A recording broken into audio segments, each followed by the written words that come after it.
The Song of Songs is about marital love.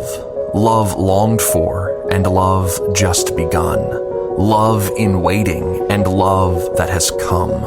The song says to us, "Behold, your beloved approaches. Seek him out and be with him one."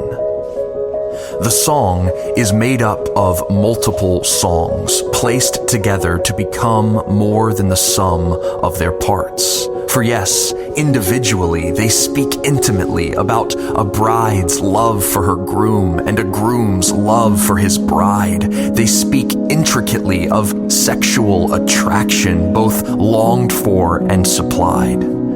But when combined together, we find repeated themes which emphasize the overarching message this greatest of songs was written to provide.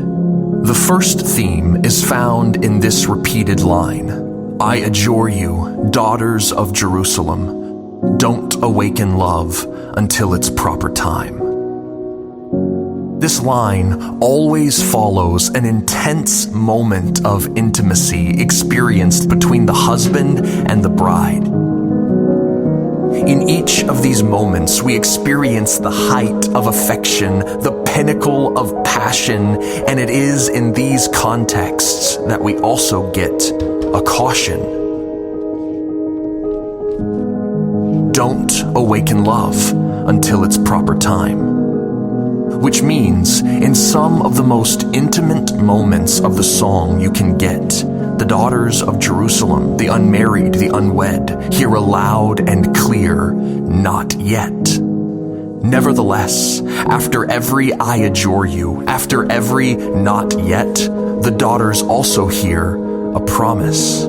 In the midst of love longed for, love in waiting, and all its corresponding emotions, the daughters hear, "Behold, your beloved approaches." Whether leaping over mountains or returning through the wilderness, the daughters can have hope that a beloved will also come for them. The second repeated line is, "I am my beloved's, and he is mine." This is a sentence of marital intimacy, a poetic reflection on the original marriage of Adam and Eve, the divine joining when two entities become enmeshed, where two become one flesh. But in the midst of the most intimate statements of union, where the two seem to finally become one, when it seems like their love has just begun, the bride looks up and her husband is gone.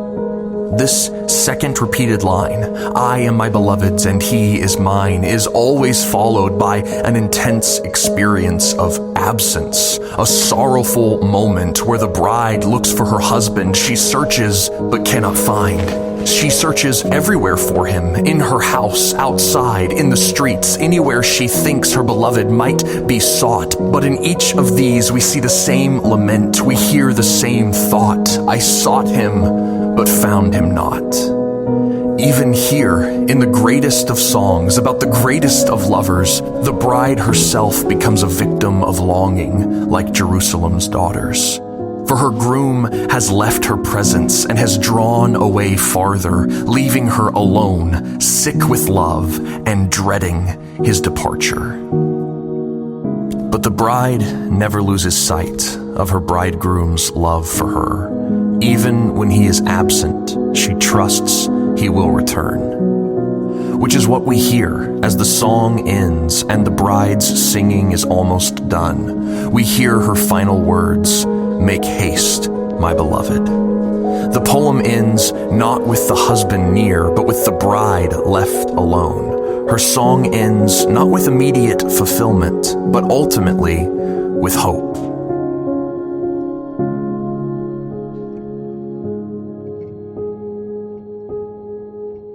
When we leave her song, and when its pages are closed, the longing with which the bride longed, the passion that filled every line of her song, instantly becomes our own. The desire that belonged to the wife is poetically shown to be the longing all of us have always known, the longing to be longed for perfectly, the desire to be desired fervently, the want to be wanted intimately, the craving to be craved earnestly.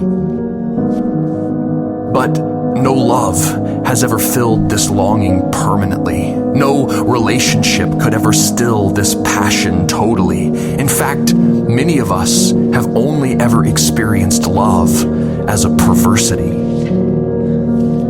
We feel like we have been irreversibly damaged, personally unchosen, externally ruined, and internally broken.